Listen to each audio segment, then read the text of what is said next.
Boa noite, graça e paz.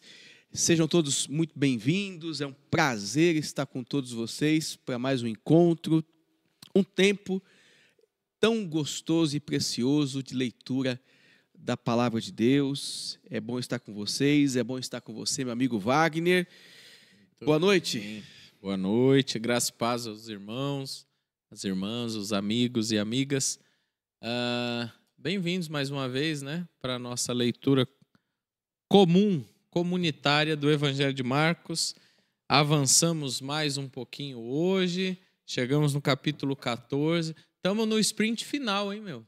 Estamos chegando no 16. Eu estava pensando nisso hoje à tarde, falei, vai dar saudade, né, meu? A gente vai ter que começar a pensar em qual livro, qual texto nós vamos ler daqui a pouco. Por mais que o 14 parece que não acaba, né? Você folhou o capítulo 14? 72 versículos, meu. É bem extenso o capítulo 14, deve durar pelo menos um ano nesse capítulo. Não, mas vai demorar um pouco, viu? Não será em um episódio somente, não. Não. Não será. Hoje nós vamos ficar só em Betânia, né? Só em Betânia. Jesus está rumo a Jerusalém. Ele ainda vai passar em Getsêmani, né? Vai ter alguns percalços aí no caminho. Mas a gente começa hoje falando dessa experiência ali de Jesus em Betânia. Muito bom, muito bom. É isso. Vamos orar, então, antes da gente fazer a nossa retrospectiva, o nosso resumo, né? Amém. Das coisas que já foram. E que serão. E que serão. E que serão. Pai, eu te agradeço por esse tempo em que nós vamos ler a sua palavra. Senhor, ajuda-nos a compreender o texto, que ele possa comunicar ao nosso coração, gerando em nós esperança, gerando em nós vida, gerando em nós decisão, Senhor, para cada dia que passa, Senhor, sermos discípulos, seguidores teus melhores, Pai, no nome de Jesus. Abençoe a cada irmão e irmã que estão conosco, que estarão conosco. Nós te agradecemos em nome de Jesus. Amém. Vamos lá? Amém. Bora. Dá pra gente fazer esse resumo junto. A gente que gravou junto. A gente... Troca as figurinhas aqui, Trocai-vos as figurinhas. A gente terminou o capítulo 13, né? Trocai-vos, né? Falando do versículo 24 até o 37, que é ali o desfecho desse sermão de Jesus, ou desse ensinamento de Jesus sobre o sinal dos fins dos tempos. Então, depois dele falar de tudo que é tribulação na vida do ser humano, o versículo 24 vai iniciar dizendo que naqueles dias, após esta tribulação, aí vai acontecer algumas coisas, até a vinda do Filho do Homem. Ou seja, a gente falou do cuidado de Deus em meio às tribulações, a gente falou sobre a esperança que há no coração do discípulo de Jesus, do cristão, mesmo em meio às tribulações. Nós falamos da volta do Filho do Homem, né? Nós fizemos essa leitura pontuando de forma histórica, mas também escatológica, né? Porque o Filho do Homem ainda não voltou, a gente ainda está esperando, ele ainda não voltou com poder e glória, como diz aqui, nas nuvens. Os anjos ainda não reuniu os cristãos dos quatro cantos da terra, né? Então a gente foi fazendo essa leitura, chegamos na leitura da figueira, dessa figura da figueira como Israel, como o templo ali que foi derrubado, toda a estrutura do sistema religioso, e não só o prédio, o templo, né?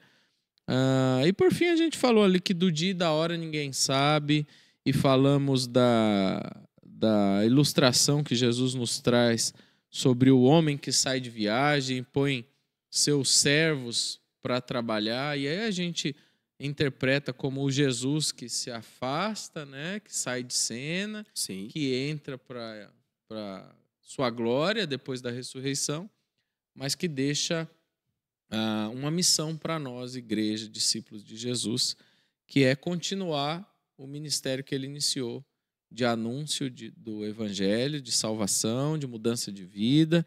E para isso Jesus usa essa linguagem figurada e nos orienta a que vigiemos, para que a gente não durma, para que a gente não pare no caminho, na jornada da vida. Acho que é isso aí, né, mano? Isso aí, meu amigo. Então nós vamos adentrar ao capítulo 14, né? Fazendo a leitura do verso 1, acho que até o 9, né, Wagner? Pode ser? Do 1 ao 9, né? Ou 10, ou vai deixar o Judas de fora aqui. Vamos deixar o Judas de fora, porque depois entra a preparação da Páscoa, né? E tá tudo ali um negócio meio que um ligado ao outro, né? Okay? Pode ser. Bora lá, então. Faltavam apenas 2 dias para a Páscoa e para a festa dos pães sem fermento. Os chefes dos sacerdotes e os mestres da lei estavam procurando um meio de flagrar Jesus em algum erro e matá-lo. Mas diziam: não durante a festa, para que não haja tumulto entre o povo.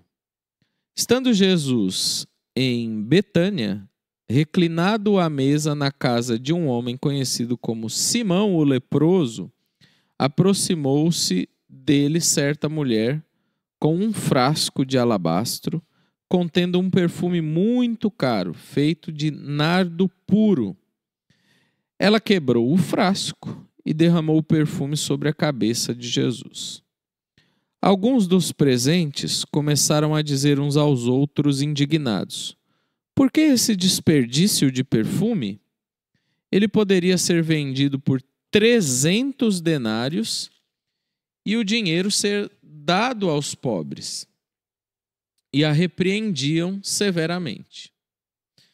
Deixem-na em paz, disse Jesus. Por que a estão perturbando? Ela praticou uma boa ação para comigo, pois os pobres vocês sempre terão com vocês e poderão ajudá-los sempre que o desejarem. Mas a mim, vocês nem sempre terão. Ela fez o que pôde, derramou o perfume em meu corpo antecipadamente, preparando-o para o sepultamento.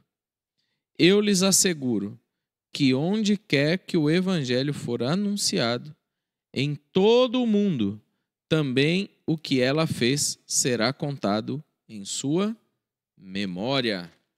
Uau! E aí, irmão Wagner? E aí, irmão Fernando?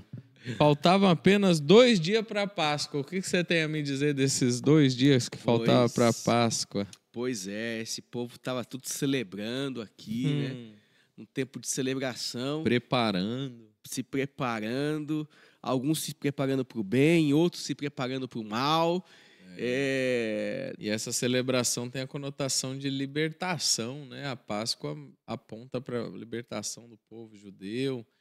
E a gente vê um contraste em querendo matar o libertador do povo judeu. É um negócio bem maluco, né? É legal. Maluco. É legal. A história, ela acontece, então, né?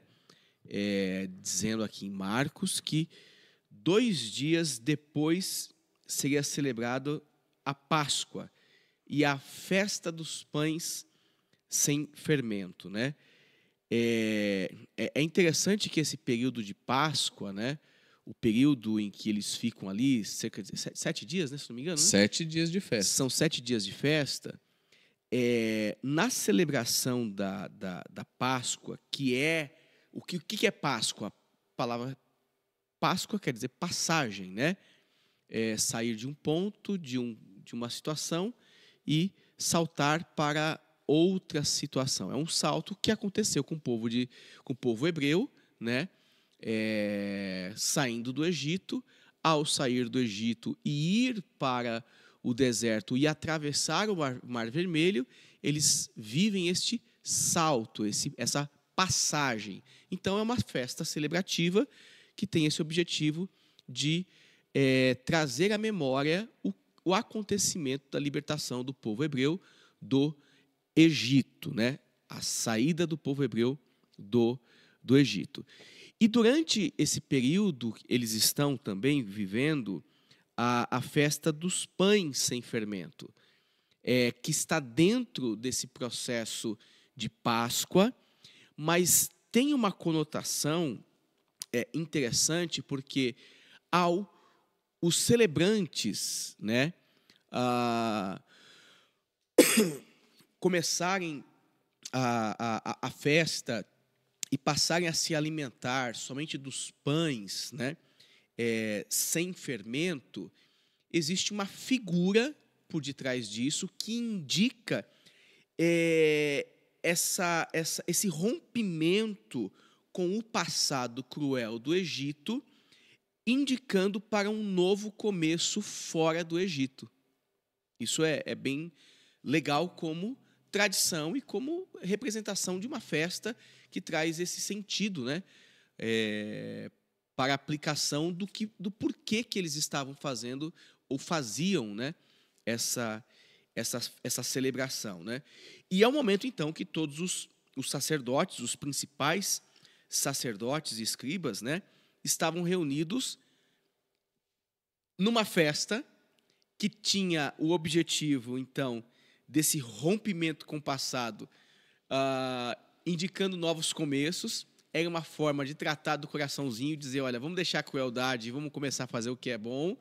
Só que aqui o texto está dizendo, contrapondo, né, de maneira antagônica, como diria já os filósofos ou os linguistas, né, de uma maneira diametralmente oposta, relacionada ao bem e o mal. Eles estavam caminhando contrários à bondade, à reflexão da festa dos pães asmos, porque eles passam agora aqui, são tentados, levados a querer prender Jesus. Sim, já não é de hoje.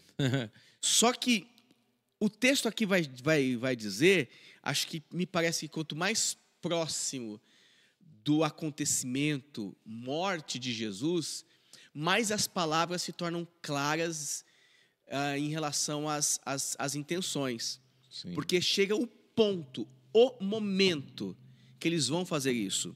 E eles mesmos dizem, olha, não vamos fazer isso durante a Páscoa, durante a festa. Porque se nós fizermos durante a festa, pode ser que aconteça um grande tumulto. Certamente aconteceria. Eles não são... A vontade dos religiosos não era unanimidade entre todas as pessoas. Eles conseguiram, no processo lá, que a gente vai falar no futuro aí, na questão da prisão de Jesus, eles conseguiram levantar um grupo grande de pessoas para soltar o Barrabás e prender e crucificar Jesus, mas mesmo assim eles não eram unanimidade. A quantidade de pessoas que seguia e que tinham um carinho, um apreço grande por Jesus, era muito maior do que estes que estão aqui querendo matar Jesus. Mas o fato é que eles estão todos aqui macumunados, né, reunidos, não para celebrar a Páscoa e ficar 7 dias em reflexão, buscando aí uma revisão do homem interior. Eles estão querendo fazer o mal mesmo, né? Exato.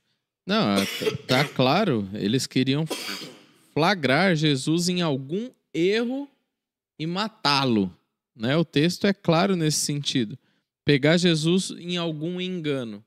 Eles nunca iam pegar Jesus nisso. Né? Nunca mesmo. Não ia. Por isso, a maldade, a corrupção, o conluio fez com que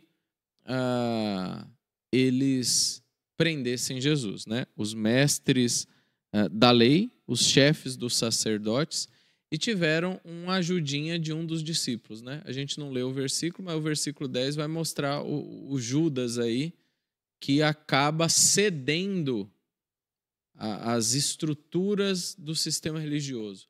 Porque, assim como todos no tempo de Jesus olhavam o sistema religioso como aquele que conduz a Deus, e a mensagem de Jesus de fato não corroborava com o sistema religioso da época, Judas acaba cedendo a esse sistema, né? Até porque o texto está falando que o texto está falando que os fariseus, os sacerdotes e os escribas, eles procuravam uma forma de prender Jesus, a traição. A sua expressão, o seu texto também tem a palavra traição, né? Procurando um meio de flagrar Jesus. Nesses primeiros versículos, não. Mas lá no 10 vai falar. No meu texto aqui, que a minha Bíblia é melhor que a sua. Ah, sem dúvida. Os primeiros sacerdotes e os escribas procuravam uma forma de prender Jesus. A traição. Para matá-lo. Veja que eles já estão organizando alguma coisa e, obviamente, achou ocasião no coração do Judas, que nós vamos falar em outro momento, né? Sem dúvida. Mas... Mas eles eram precavidos, né? Porque a narrativa aqui do Marcos expressa a fala deles, né? Não durante a festa, para que não haja tumulto entre o povo. Certamente, se eles fossem com muita fome ao pote, o povo que seguia Jesus ia sair em defesa daquele que eles estavam seguindo, né? Então a coisa tinha que ser na surdina mesmo, a coisa tinha que ser no Getsemane. A maldade escondido. Não, ela não vem com cara de diabo, de capeta. Não, ela vem maquiada, né? Ela vem com máscara. Ela vem revestida e vestida de luz, né? Exatamente, exatamente. E aqui foi assim, eles foram maliciosos, eles foram estrategistas, né? Nessa prisão de Jesus logo mais à frente, alguns dias à frente. Mas aí o fato também é que ele está numa cidade muito conhecida dele, Betânia, onde havia uma família muito querida dele, que é a família de Lázaro, né? E ele na mesa, na casa de um homem chamado Simão o Leproso. Opa! Né? Mais um Simão aí na Bíblia. Inclusive tem uma leitura esqueci o nome do autor católico, José Camacho, acho que é isso. José Camacho. Ele fala que esse Simão leproso pode ser o próprio Simão, discípulo de Jesus. E por que ele é leproso? Porque ele aceita o evangelho de Jesus e vira as costas para o judaísmo operante. Então, havia essa maneira de se dirigir a todos aqueles que abandonaram o judaísmo e foram para seguir Jesus. Então, esses são tidos como leprosos também. Por quê? Porque eles abandonam o costume judaico e seguem um outro costume agora, uma nova interpretação. Então, eles são excluídos da sociedade. Essa é uma leitura de um teólogo católico que eu acho até interessante. A outra leitura é que esse Simão leproso foi alguém que na caminhada foi curado por Jesus. E Jesus está visitando o seu amigo, que é reconhecido como um leproso. Um ex-leproso. Né? É alguém curado que agora vive... Sim. É porque não faz sentido Jesus ir para a casa do cara, o cara leproso e assim, o que um leproso quer? Ser curado. Exatamente. Jesus é o que cura os leprosos. Não faz sentido Jesus ir lá comer com o cara e... Fique em paz aí, irmão. Tchau, hein? Fica aí. Deus te abençoe. Continua na sua lepra aí, tá? Jesus vira pro cara, Deus te abençoe. Conhecendo o Jesus da Bíblia Sagrada? Não. Não. Esse só era um rótulo conhecido desse Simão, né? Esse Exatamente. Simão teve lepra, né? Então é isso. Eu trouxe assim essa interpretação porque eu li há algum tempo nesse comentário de Marcos, desse teólogo católico, e eu achei interessante essa leitura social, assim, né? Mas, de fato, a leitura mais pé no chão e a interpretação mais tradicional é essa. É uma pessoa que Jesus, no meio do caminho, curou, né? Na verdade, a gente não sabe.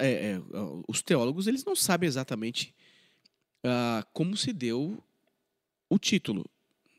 o leproso. Sim. Existe uma outra possibilidade, que era um apelido, de fato, pela questão da pele dele se parecer com a pele de um leproso. Vixe, essa é nova, essa eu não sabia. Então, assim, não se sabe exatamente Não.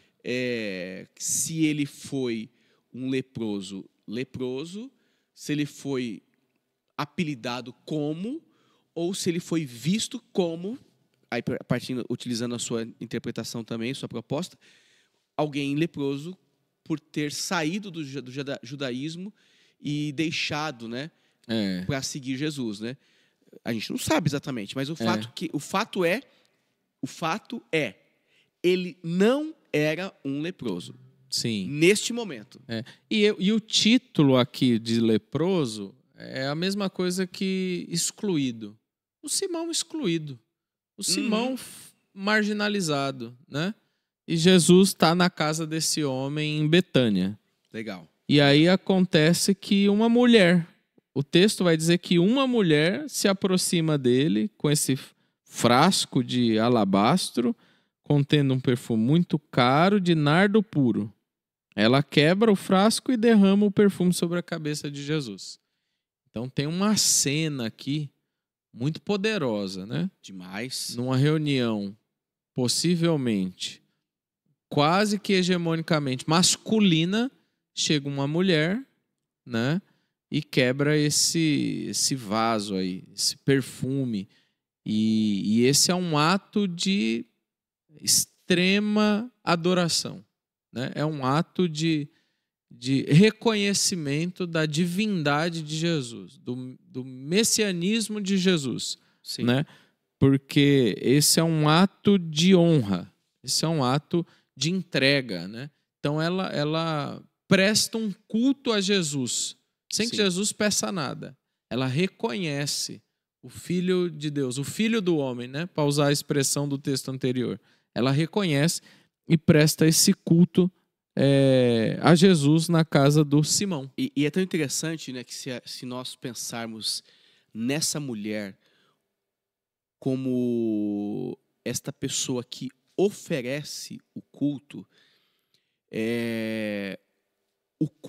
em si, que sai do coração dela, ele não é revestido de grande glória, mas o que sai dela possui muita profundidade.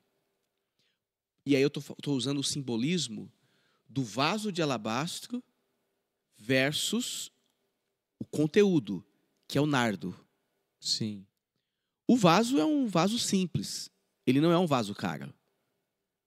Agora, o conteúdo, o nardo puro, o perfume que está dentro do vaso, é caro. O texto vai dizer que é caro. É tão caro que provoca entre os discípulos uma insatisfação com a atitude da mulher. Então, dentro dessa sua representação, que ela oferece algo que é um culto para ela, a gente percebe que esse culto atinge essa profundidade de adoração, porque a beleza não está no estereótipo, a beleza está no conteúdo. A beleza não está na forma, mas é no coração de quem se prostra. Porque eu posso estar dentro de um templo, eu posso pegar a minha oferta e oferecer os meus dízimos e os meus sacrifícios como religioso, e dentro desse mesmo lugar, eu sou aquele camarada de joelhos, dizendo que sou alguém indigno, e Jesus está olhando para mim, e está recebendo a minha adoração, e não está recebendo a adoração desse que está de pé, mas o coração também está de pé. Então é uma mulher, e aqui a gente tem que olhar para o texto dessa maneira. A primeira questão é entender que a adoração que sai do coração desta mulher é uma adoração profunda. Sim, sim. Você fez lembrar da parábola do fariseu e do publicano, né? Exatamente. Exatamente. Nessa sua fala, né? Exatamente. É isso aí. Agora, também temos a questão da presença do símbolo feminino aqui, que, obviamente, extrapola o culto que é oferecido tradicionalmente pelo masculino, pelo homem. Isso é também uma explicação para eles ficarem indignados. Também. Como é que essa mulher atravessa a nossa reunião de macho aqui e rouba a cena, né? Então tem essa indignação também nas entrelinhas. A mensagem subliminar aqui é exatamente isso. Como é que ela tem essa ousadia, né? O fato é que se desenrola para uma outra questão, né?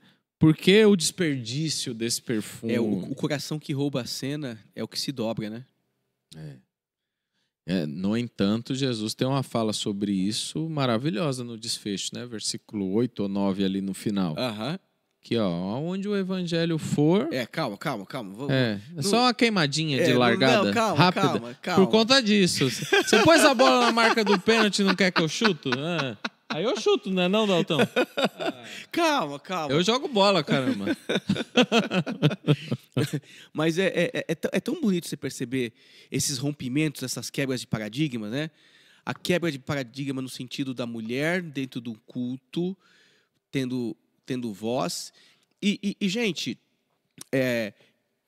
eu sei que o que eu vou falar agora não é unanimidade, e tem muita gente que fala o contrário, tal. Eu sei, calma, eu sei. Vai lá, heresia. Eu sei.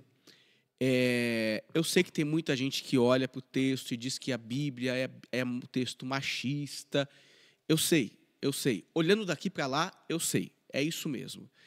Só que, olhando daqui para lá também e interpretando a Bíblia numa perspectiva que não é essa perspectiva violenta, a gente vê a Bíblia também colocando a mulher sempre num contexto em que ela não era vista, mas a Bíblia revelando a presença da mulher. Ok, a gente tem no texto sagrado, vamos ver, que são as mulheres que identificam e que falam de Jesus pela primeira vez, depois da ressurreição. A presença das mulheres, elas estão sempre ocupando espaços e posições de muita sensibilidade. De muita sensibilidade e profundidade. Quem escuta o que Jesus tem que fazer numa festa que estava fadada e era para ser classificada como a pior festa do ano, quem tem a sensibilidade de ir até Jesus e dizer, olha, faça o que ele manda, é a mulher. Estamos falando da mãe de Jesus, óbvio, né? Sim.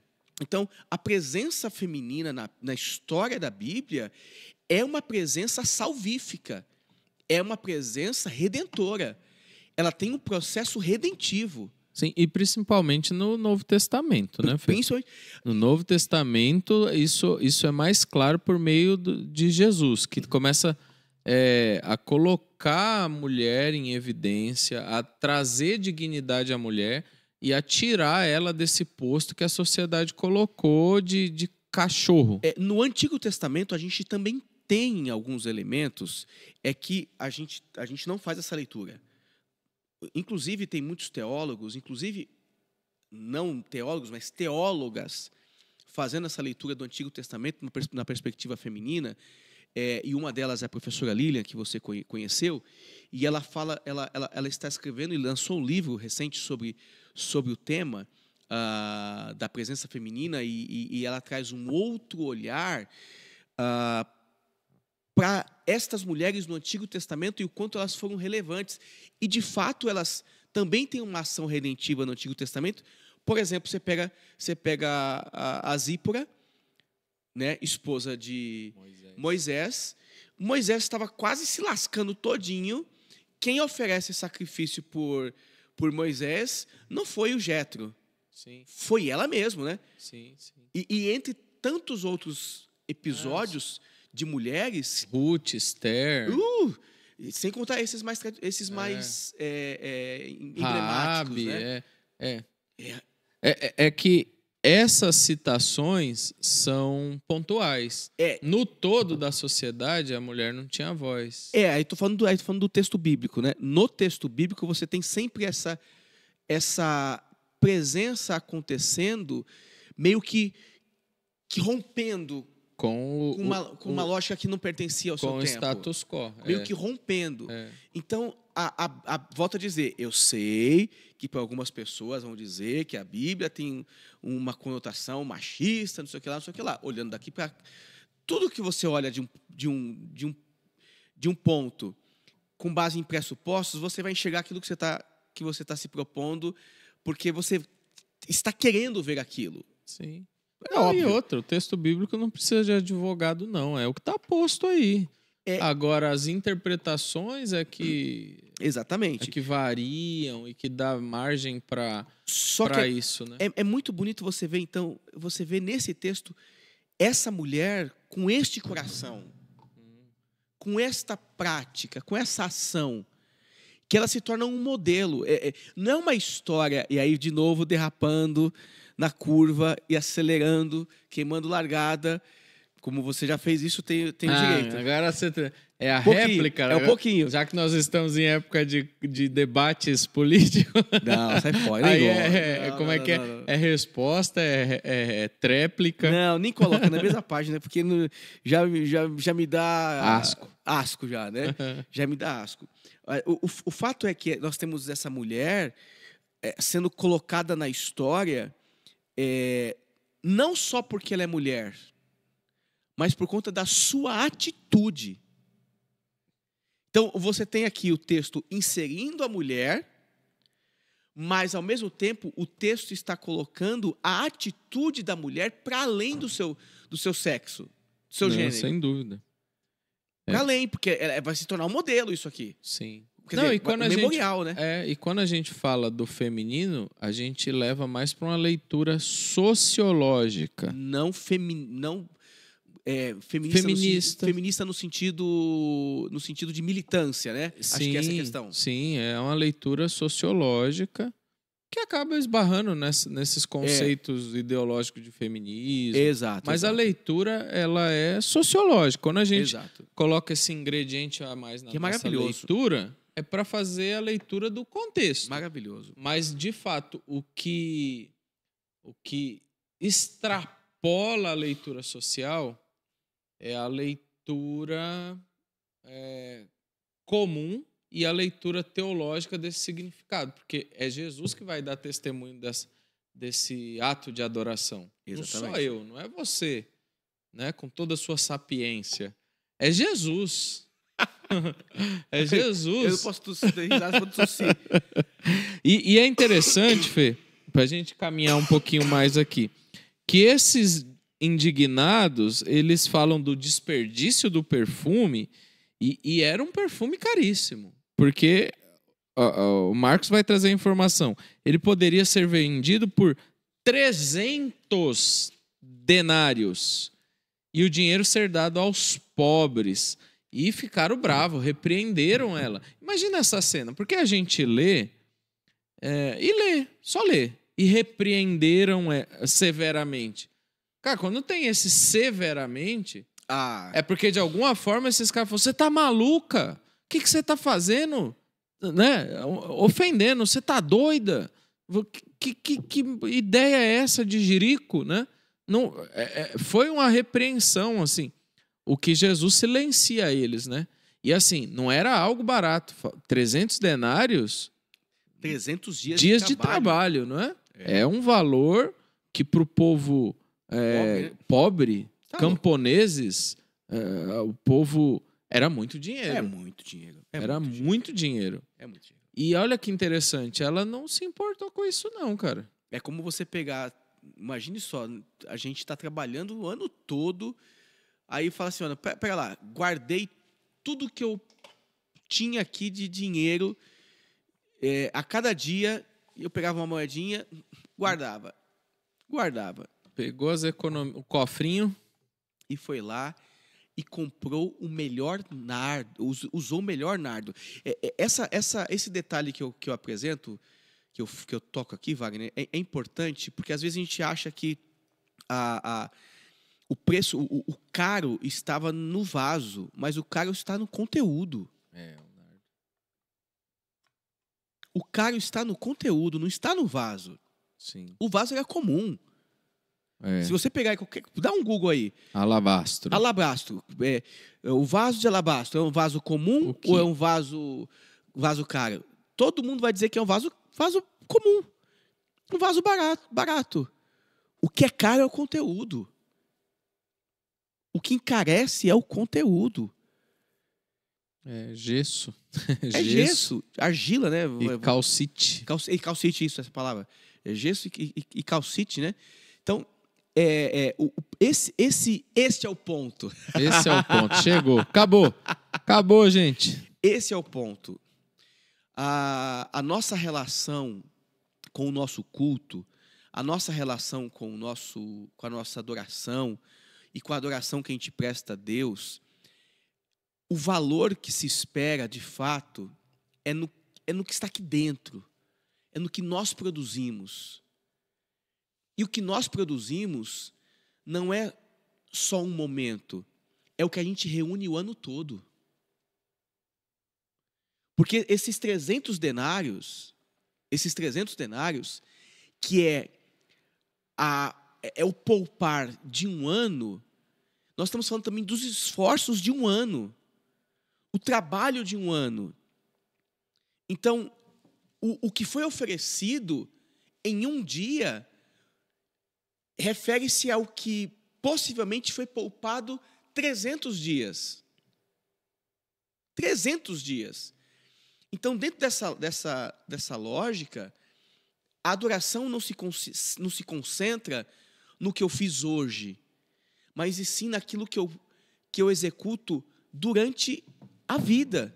São 300 dias de exercício de poupar um denário, supondo que ela é uma pessoa que trabalha e ganha mais do que um denário no dia, que ela tem que comer. Ela tem que viver. Então, se ela ganhava 2 denários no dia, um já foi ali. Um ela guardava e outro ela sobrevivia.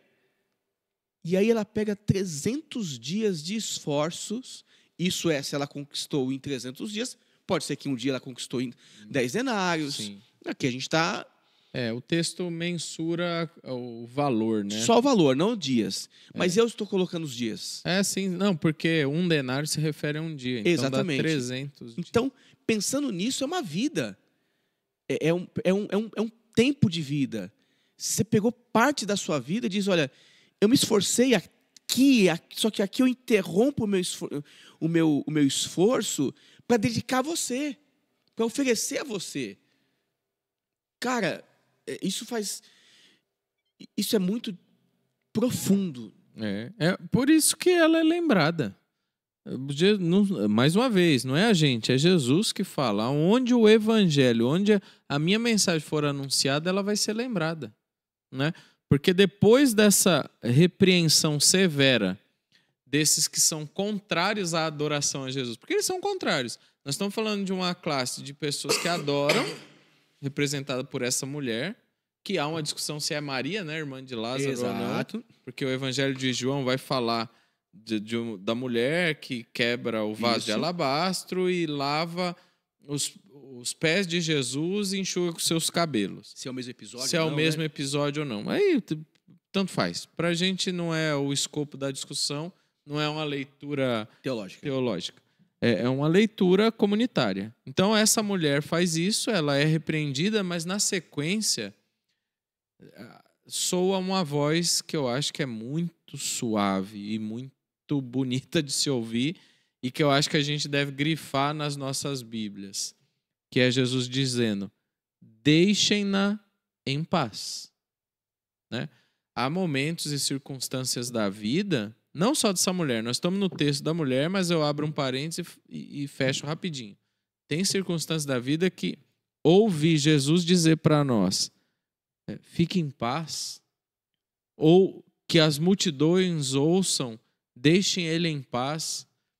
Cara, isso é libertador. Isso é terapêutico. Isso é cura para a alma, né? E de tempos em tempos eu acho que a gente precisa ouvir essa voz de Jesus assim, ó, fique em paz. E eu acho que Deus, em tempos e tempos, Wagner, Deus, em tempos e tempos, Ele utiliza, Ele usa situações que estão nos levando ao desespero, e Ele é tão misericordioso, e Ele não só fala para o nosso coração, mas Ele também fala para as coisas que estão ao nosso redor. Deixe-o em paz. Sim. Porque tem momentos que a gente não suporta, Wagner. É verdade. Tem horas que nós não suportamos a pressão e a dor da vida. Sim. Tem horas que nós estamos vivendo um caos. Desequilibra, né, meu? Sabe, tão profundo, tão atordoante. É algo que nos deixa de cabeça para baixo, porque os ventos estão soprando, a embarcação está balançando, a tempestade está vindo, sabe, no limite dela, é violenta demais. E aí tem hora que Jesus fala: aquieta-te vento, aquieta-te mar, sabe? Deixa eles em paz. Tem horas que Jesus faz isso conosco, porque Ele sabe do que nós somos feitos. E graças a Deus por isso. É a oração, né? Senhor, lembra-te que somos pó. Né? E eu acho que nesses momentos a gente tem essa graça divina de muitas vezes abrir o texto bíblico e ler. Né? Deixe-nos em paz, deixe em paz. Porque tem coisa, Wagner, que a gente não sabe como reagir. A única coisa que a gente sabe fazer é oferecer a nossa adoração. Com o nosso melhor conteúdo. Sim. E aí essa adoração que é oferecida, essa adoração que é ofertada, ela passa por todas as nossas realidades. E tem momento que nós estamos oferecendo algo ao Senhor, vivendo em total destruição, em total desespero. Aí a gente oferece. Não é fácil. A gente oferece, e Jesus vem e diz: deixa em paz. Deixa em paz. E ainda exorta o povo contrário. Ele fala assim: por que vocês estão perturbando ela? Você vê que essa repreensão severa que o texto diz era algo duro. Por que vocês estão perturbando ela? Ela praticou uma boa ação comigo. Olha que interessante, né? Ela praticou algo bom comigo. Ela fez algo legal. E aí ele vai dar resposta ao argumento desses caras. Jesus vai falar: os pobres vai estar sempre com vocês. Vocês podem ajudá-los sempre que desejarem. Mas a mim, vocês nem sempre terão. Então Jesus aqui começa a falar abertamente sobre o seu afastamento do dia a dia com esses homens, com seus seguidores. Jesus começa a falar abertamente sobre a sua morte. Exatamente. Né? Porque ele, daqui para frente, ele já não vai mais ter papa na língua, não. Né? Exatamente. Ela fez o que pôde. Derramou o perfume em meu corpo antecipadamente, preparando para o sepultamento. Ué, o que é sepultamento? É enterrar um morto. E tem um outro fato que Jesus está trazendo aqui. Enquanto as pessoas aguardavam um Jesus que estabeleceria o seu trono, com a unção, o perfume derramado sobre ele, a adoração e esse discurso todo, e ele fala: olha, ela antecipa a minha morte. Ele está dizendo: olha, gente, o que me reserva, o que me espera, não é trono. O que está reservado para mim é a morte, é a sepultura. Vocês acreditam em trono, mas a realidade é que o que está à minha espera, o que está reservado para mim, é a sepultura. Então, e talvez é isso que vai desapontar o Judas. Exatamente. O Judas vai ficar desapontado, mas como? É isso? Não, então os mestres da lei, os chefes dos sacerdotes, eles têm razão, né? Então, eu acho que esse argumento impulsiona o coração de Judas à traição, né? E aí a gente vai falar um pouquinho disso no próximo. Se você quiser falar, pode ler, Wagner. Vamos, acho que cabe também, né? Cabe. Então, ó, mas antes, então, peraí, vamos no 9, Tá. que é o testemunho de Jesus dela, né? Que a gente está citando o tempo todo, mas vamos resgatar o texto. Eu lhes asseguro, né? Que onde quer que o evangelho for anunciado em todo o mundo, também o que ela fez será contado em sua memória. Você vê que um ato de adoração tem uma potência que a gente não sabe mensurar. Sim. Um coração quebrantado, Deus não rejeitará. Um coração contrito e quebrantado, o Senhor não rejeitará. E aonde isso vai reverberar, só Deus sabe. Por isso que nesse texto, antes de seguir, Wagner, nós não temos forma, nós não temos fórmula. Deus só recebe louvor ou adoração à maneira com que eu penso, do jeito da minha tradição, do jeito da minha liturgia. Bobeira. Cara, se você não gosta da forma que o seu irmão adora, desculpa, essa é a forma dele. Se ele está se aparecendo ou não, é um problema dele. Não é seu, não é meu, não é de ninguém. Se preocupe que se a sua forma de adorar agrada ao Senhor. Ela é sua. E outra, né? Foi o próprio Jesus que disse assim, não importa a motivação da pregação. Importa que seja pregado. Né? Exatamente. Essa paga da pregação, ou esse galardão da pregação, é com Deus, não é comigo, não é com você. Né? Então não importa se é por vanglória. O texto diz exatamente isso. Importa que ele seja pregado. A árvore se conhece pelo quê? Pelos frutos. Então, deixa estar. E a adoração, Wagner, de alguém sincero, não sensibiliza o coração das pessoas. A adoração de alguém sincero não sensibiliza o coração das pessoas. Por quê? Porque se dentro dessa lógica que você está trazendo, está ali fazendo essa conexão, e o texto está dizendo que a mulher adora, os discípulos vão murmurar e repreender ela. Na sequência, qual o episódio que nós temos? A traição. A traição. Supondo que, é que o texto não fala, mas supondo que Judas está aqui, sim. Supondo que Judas está aqui, sim.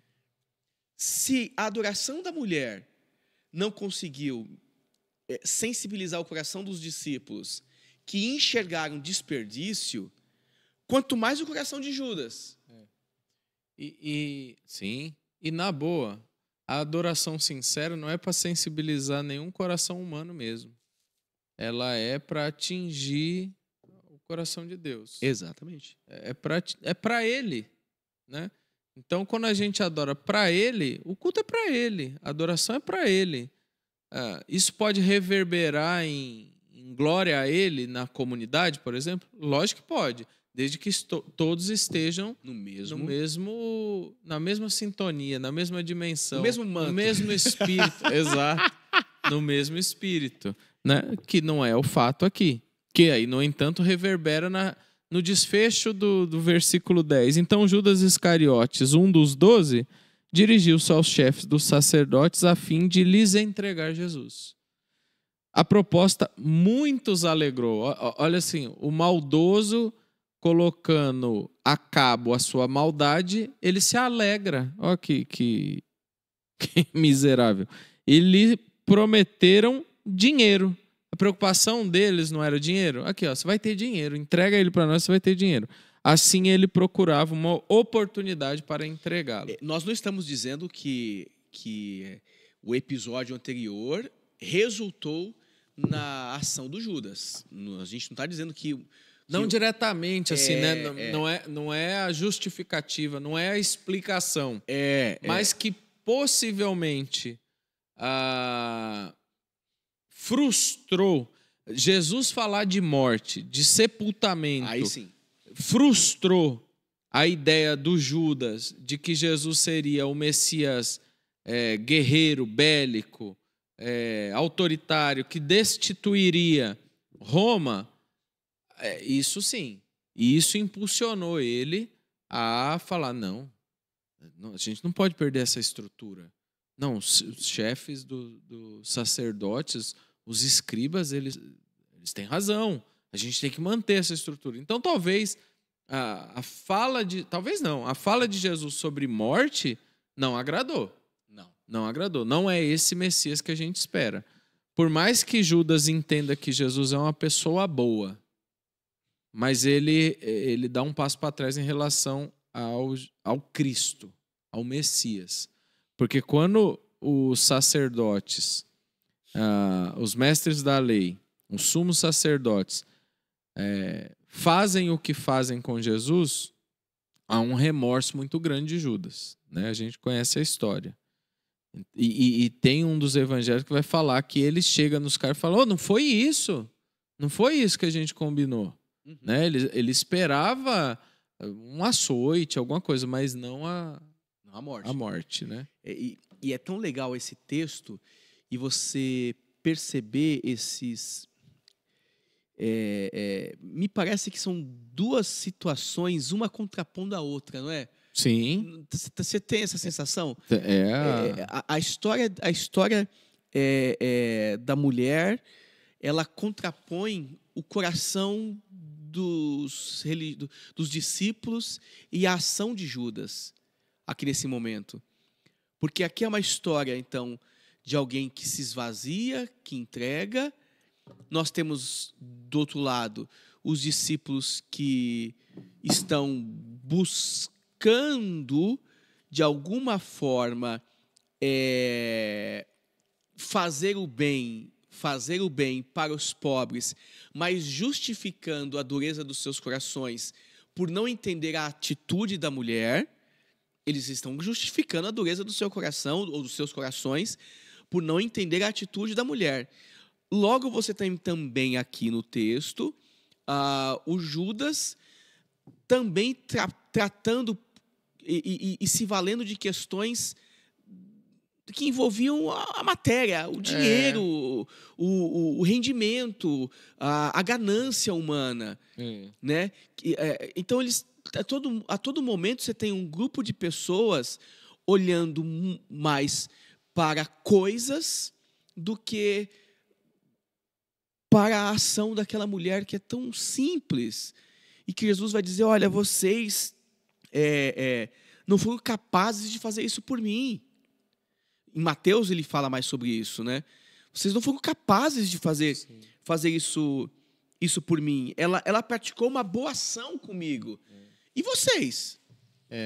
O religioso, ele se apresenta muitas vezes com uma falsa espiritualidade, né? Porque quando eles falam assim, podia ter dado para os pobres, conversa fiada, eu não estava pensando nisso, eu estava pensando no bolso deles, né? Pô, são 300 denários. E por isso a resposta de Jesus cirúrgica. Mas os pobres vão estar sempre aí. Pode ajudar o tempo, quando for necessário. E os pobres estão até hoje. Está 2000 anos, tem pobre aí, né? Tem pessoas que a gente precisa ajudar a sair dessa marginalidade, né? Precisa tirar eles do estado de vulnerabilidade. Até hoje. Então, é uma falsa espiritualidade. Até um falso moralismo, assim, de querer repreender alguém com um argumento melhor. Mas aí Jesus refuga, né? Refuta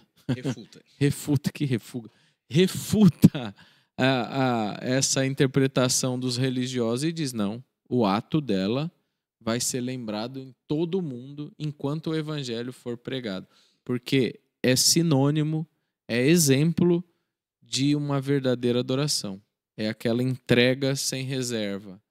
É aquela adoração sem sem fazer conta. Exatamente. Sabe?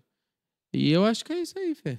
É isso. Eu acho que é isso aí. Acho que rendeu bem. Que Deus nos dê condições, sabe, de nós nos revestirmos desta... Conforme Paulo disse, né, que a gente tem um tesouro em vasos de barro, né? Para que a excelência do poder seja de Deus e não e nossa. não de nós. Que sejamos pessoas simples. Que sejamos pessoas simples. Que tenhamos comportamento e característica de pessoas simples. Ser simples não significa não ter coisas. Se você tem capacidade de ter as coisas... Glória a Deus. Glória a Deus. Abençoe, Deus te abençoe. Multiplique, prospere. Se você não tem e está buscando ter, glória a Deus, que o Senhor te dê forças para ter. Mas que a nossa simplicidade não seja definida por aquilo que vestimos ou por não vestimos, mas sim na forma com que a gente age. Aqui tem que estar a nossa simplicidade. E ao nos revestirmos desta simplicidade, que tenhamos então a capacidade de oferecer aquilo que nos custa, não aquilo que nos sobra. Porque reino de Deus também é isso, Wagner. Não é o oferecimento daquilo que nos sobra. Não é o oferecimento daquilo que nos sobra. Sim. Tem uma frase do Ed que eu citei um tempo atrás que ele diz, e eu acho muito legal, que ele fala assim: nunca deu do seu quem não deu de si. Exatamente. Né? Então a gente dá daquilo que é suor, daquilo que é nosso, não daquilo que está rendendo, né? Assim, isso no âmbito da adoração.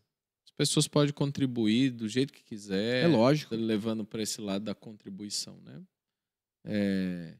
Contudo, a verdadeira adoração é daquela que você entende que você está dando. Não... Sem barganha, né? Exato, é isso aí. Sem barganha. Sem barganha. Não. Por que essa mulher fez isso? Ela fez. É. Ela fez. O texto não diz, não ressalta aqui alguma coisa que ela queria em troca. Ao contrário, ela quis oferecer algo que lhe custou muito. Custou 300 dias de trabalho. 300 dias de esforço.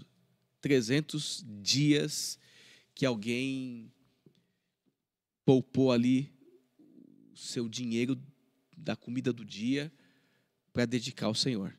Que Deus nos abençoe e que a gente tenha atitudes que sejam lembradas. E aí a Bíblia está dizendo aqui, né, que Jesus disse que essa atitude seria contada em todo o mundo, que o evangelho fosse pregado. Talvez eu e você, Wagner, não tenhamos o privilégio de termos as nossas histórias como a história dessa mulher na Bíblia Sagrada. Entretanto, a história da igreja continua sendo contada e eu espero que nós tenhamos as nossas vidas celebradas na história da igreja, contada como homens, pessoas, e vocês, mulheres, pessoas que adoraram profundamente ao Senhor, de tal maneira que as pessoas dizem: olha, eu queria ter adoração parecida com a desse cidadão aí. Amém. Espero que a igreja conte essa história as pessoas ligadas à igreja conte essa história de adoração que surge e flui de nós. Em nome de Jesus. Amém. Esse é o ponto. Esse é o ponto. Acabou. Agora acabou. Chegou no ponto, acabou. Vamos encerrar. Você que ainda não seguiu o nosso canal aí, siga. Você que queira prestar um culto ao Senhor com as suas contribuições, preste, né? Contribua na nossa comunidade. É isso. Estamos precisando, gente. Estamos em reforma de novo. Reforma na igreja. Isso é... E a igreja não se auto-reforma sozinha. Né? Por mais que às vezes tenha a mão de obra voluntária, mas o depósito não é voluntário, os pedreiros profissionais não são voluntários e a gente precisa sim da contribuição. Mas é isso, gente. Deus abençoe. Vamos orar, agradecer a Deus por mais esse momento de reflexão. Pai, por meio de Jesus, nós te agradecemos, nós oramos. Agradecidos, Senhor. Agradecidos por tua boa palavra, pela revelação do Evangelho de Jesus aos nossos corações, pela revelação de Cristo Jesus a nós, por tua graça que nos alcançou. Obrigado, Senhor, por podermos ler a tua palavra de uma forma livre, libertadora, simples, com o pé no chão, buscando sermos conduzidos sempre pelo sopro do teu Espírito. Sim, Deus. Muito obrigado, Jesus. Obrigado por essa igreja, obrigado pela nossa caminhada juntos, obrigado porque nós podemos dizer que até aqui o Senhor tem nos ajudado. Pedimos a tua bênção sobre nós, sobre as famílias da tua igreja e que nos conduza, Senhor, que nos mantenha guiados debaixo das tuas mãos santas e poderosas. Essa é a minha oração, no nome de Jesus, e já te agradeço, Deus. Amém? Amém. Amém. Deus abençoe. Fiquem na paz.